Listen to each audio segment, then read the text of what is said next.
Hello, good afternoon everyone. So welcome to my channel blogging by Mahua. আর আশা করছি তোমরা সকলে খুব ভালো আছো, আমিও কিন্তু খুব ভালো আছি।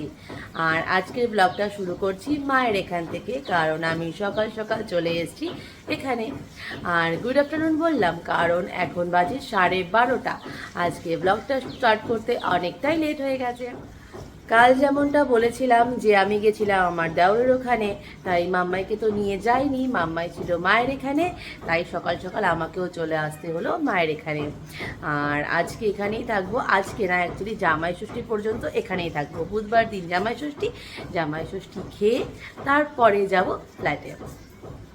আর কালকে তোমাদেরকে তো বলেছিলাম যে মাছের ঝোলটা দেখাবো, কিন্তু দেখাতে পারিনি কারণ আমি নিজে বানাতে পারিনি, তাই মানে সময় পাইনি বানাতে। আর আজকে মাকে এসে বলাতে মা বললো আজকে মাছের ঝোলটা বানাবে, তাই ভাবলাম তোমাদের সাথে শেয়ার করাই যায় সেটা। আজ তো সানডে, আশা করছি তোমাদের অনেকের অনেক প্ল্যান আছে। সানডে মানেই তো ঘুরতে যাওয়া, কিন্তু আমাকে তো ডেইলিকার রুটিন ফলো করতেই হবে। আমি যাব ক্যাফেতে, মাম্মাই থাকবে মায়ের কাছে। আর যেহেতু সানডেটাও ক্যাফে ওপেন থাকছে, তাই কোথাও ঘুরতে যেতে পারছি না। কিন্তু তোমরা তো ঘুরতে যাবে, আমাকে কিন্তু অবশ্যই বলো কে কে কোথায় ঘুরতে যাচ্ছ। যেতে পারছো তো কী হয়েছে, তোমাদেরটা শুনবো, তোমরা কোথায় যাচ্ছ না যাচ্ছ। আর চলে এলাম মাছের ঝুড়ো বানাতে। মাছের ঝুড়ো বানানোর আগে অবশ্যই মাছটাকে লবণ হলুদ দিয়ে সেদ্ধ করে নিতে হবে। সেদ্ধ করে নিয়ে মাছের কাঁটাগুলোকে ছাড়িয়ে নিতে হবে। খুব ভালো করে ছাড়াতে হবে যেন কাঁটা না থাকে, তাহলে কিন্তু গলায় বেঁধে যাবে কাঁটা। সাবধানের মতো কাঁটাগুলো ছাড়িয়ে নিতে হবে।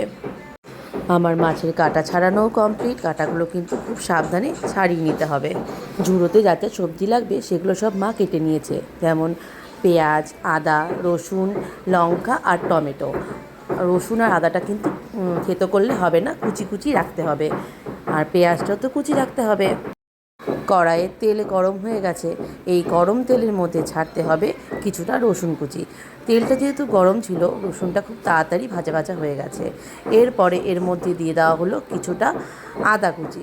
রসুন আর আদা কুচি ভাজা ভাজা হবে, তারপরে যাবে পেঁয়াজ কুচি। কিছুটা সময় ওয়েট করার পরেই যখন দেখলাম ভাজা ভাজা হয়ে গেছে রসুন আর আদাটা, তার মধ্যে দিয়ে দিলাম পেঁয়াজ কুচি।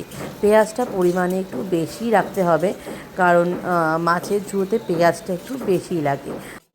যাতে পেঁয়াজটা তাড়াতাড়ি মজে যায় তার জন্য দিতে হবে পরিমাণ মতো লবণ, মানে স্বাদ মতো লবণ। হলুদটা এখন দেবো না, কারণ হলুদটা দিলে কড়াইটা পুড়ে যাবে, তাই হলুদটা দেবো পরে। পেঁয়াজটা একটু মজে আসলেই দিয়ে দিতে হবে লঙ্কা কুচি। লঙ্কা কুচিটা আমি একটু পরিমাণে বেশি দিলাম, কারণ আমি তো ঝাল খেতে ভালোবাসি। আর তোমরা কিন্তু লঙ্কাটা অবশ্যই যে যার স্বাদ মতো, মানে যে যতটা ঝাল খেতে পারো তার পরিমাণ মতো লঙ্কাটা দিও। আর এই রান্নাটা কিন্তু করতে হবে মিডিয়াম আছে, হাই ফ্লেমে করা যাবে না, তাহলে কিন্তু সবজিগুলো পুড়ে যাবে। পুড়ে গেলে তো খেতে ভালো লাগবে না। আর এটা ভাজা ভাজা হয়ে যাওয়ার পরে দিয়ে দিতে হবে পরিমাণ মতো হলুদ। হলুদটা কিছুক্ষণ ভাজা হলে যাবে টমেটো। এখন যাবে টমেটো। আর টমেটোটা কিছুক্ষণ ভাজা ভাজা হোক, কারণ টমেটোর থেকে একটু জল তো ছাড়বেই। আর একটা কথা, এই রান্নায় কিন্তু কোনো জল যাবে না। সব সবজিগুলো ভালো করে মজে গেছে। আর এখন এর মধ্যে দিতে হবে সেই বেছে রাখা মাছগুলোকে। মা নাড়িয়ে দিচ্ছিল আর আমি মাছগুলোকে দিয়ে দিচ্ছিলাম। আর একটা কথা, সেটা হলো, আর এই কালো কড়াইতে রান্না খেতে কে কে ভালোবাসো বলো তো? আমি কিন্তু কালো কড়াইয়ে রান্না খেতেই খুব ভালোবাসি।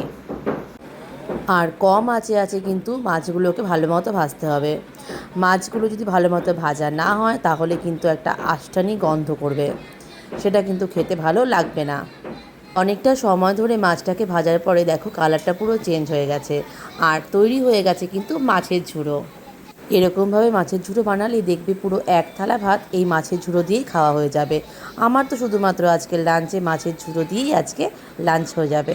আমার এই মাছের ঝুড়োটা তো এতক্ষণে তোমরা দেখে ফেলেছো। আর তোমরা এই মাছের ঝুড়ো কি আগে কখনো বাড়িতে বানিয়েছো কিনা সেটা কিন্তু আমাকে জানাতে ভুলো না। আর যারা যারা এখনও এই মাছের ঝুড়োটা খাওনি বা বাড়িতে বানাওনি, তারা কিন্তু আমার রেসিপিটা দেখে, একদম ইজি একটা রেসিপি, এই রেসিপিটা দেখে কিন্তু অবশ্যই বাড়িতে বানিয়ে খেও।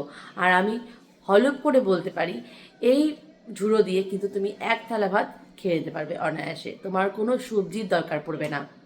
আমি যেরকম আজকে শুধু মাছের ঝুড়ো দিয়েই খেয়ে নেব, কিন্তু মা তাও বলেছে ডিমের অমলেট করে দেবে আমাকে, ডিমের অমলেট আর মাছের ঝোল দিয়ে আজকে করবো লাঞ্চ। এখন তো ঘড়ির কাঁটায় বেজে গেছে সোয়া দুটো মতো, সোয়া দুটো থেকে আড়াইটা মতো বেজে গেছে, আর আমার মাম্মাইকে খাওয়ানোর সময়ও হয়ে গেছে। এখন আগে ফার্স্টে মাম্মাইকে খাওয়াবো, তারপরে আমরা লাঞ্চ করতে বসবো। আর তাছাড়া মা এখন স্নান করে গেছে পুজো দিতে, মা পুজো দিয়ে আস্তে আস্তে মাম্মাইকে আমার খাওয়ানো হয়ে যাবে, তারপরে আমরা লাঞ্চ করতে বসবো। আর লাঞ্চ করে উঠেই তো আমাকে চলে যেতে হবে ক্যাফেতে। অরিত বলল যে আসতে হবে না, আমি তো সারাদিন থাকবো আজকে, কিন্তু আমি বললাম না আমি যাব। অ্যাকচুয়ালি ক্যাফেতে না গেলে না কেমন একটা লাগে জানি, ভালো লাগে না আমার, এই জন্য আমি যাব ক্যাফেতে। আর মা তো রইলো মাম্মায়ের কাছে। আমি রেডি হয়ে গেছি, এখন বাজে 4টা, আর আমি যাচ্ছি ক্যাফেতে। আর এই যে মা তার জামাইয়ের জন্য রাত্রের খাবার দিয়ে দিল, তরকা আছে এটাতে, ও রাতে রুটি কিনে নেবে, এটা দিয়েও রাতের ডিনারটা হয়ে যাবে। আর তোমাদের তো বলাই হয়নি, মাছটা কিন্তু মানে মাছের ঝোড়োটা কিন্তু অসাধারণ হয়েছিল খেতে। আরও একটা কথা, সেটা হলো তোমাদেরকে এই কথাটাও বলিনি যে ওটা কিন্তু ছিল কাতল মাছ, তোমরা রুই মাছ দিয়ে চাইলেও করতে পারো। চলো তাহলে যাই, অলরেডি মনে হচ্ছে বৃষ্টি নেমে যাচ্ছে, আকাশটাও তো খারাপ করেছে পুরো। তাহলে যাই ক্যাফেতে। আমি তো চলে এসেছি বাড়িতে, এখন বাজে 10টা মতো। আর আমি আসলাম, আর মাম্মাইকে এখন খাওয়াবো। মাম্মাইকে খাওয়াতে তো সময় লাগবে, মিনিমাম আধা ঘন্টা থেকে 45 মিনিট তো লাগবেই লাগবে। তারপরে আমি আর মা খাবো। আর আজ বাড়িতে এসে শুনলাম মাম্মাই আজকে বিকেলে একটুও ঘুমাই। আর আজকে ডিনারে আমি আর মা খাবো বিরিয়ানি, আসার সময় নিয়ে এসেছি বিরিয়ানি। তো চলো আজকের ব্লগটা এখানেই এন্ড করছি। যদি কিছু ভালো লেগে থাকে সো লাইক কমেন্ট শেয়ার করতে কিন্তু কেউ ভুলো না।